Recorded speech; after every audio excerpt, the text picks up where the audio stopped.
When my husband went for a routine problem, he was told that on the x-ray they had also noticed that there was a lump on his throat. So this lump was already causing his breathing to be deflected. So this was a lump that, according to clinical practice guidelines, should have been investigated. In his particular case, his problem accelerated faster than was expected, and he did not receive timely care. The cancer diagnosis was not investigated because the surgeon said the surgery is going to happen anyways. We will determine from the biopsy whether or not there is cancer. What actually did happen was that there was cancer there. So the thyroid cancer took hold, and he died of the thyroid cancer. Generally, with thyroid surgery and thyroid cancers, the surgery is 100% curable for most thyroid cancers. So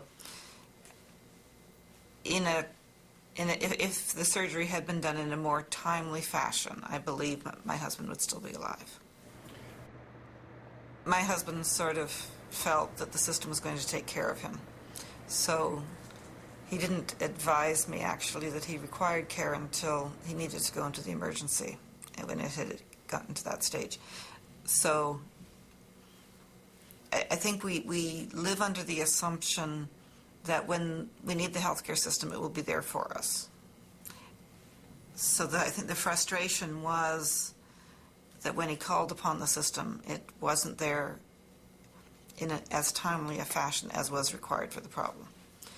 So I think that causes frustration because you're expecting that you've paid the tax dollars, you've been a good citizen. He would not have wanted to go anywhere else to get his health care.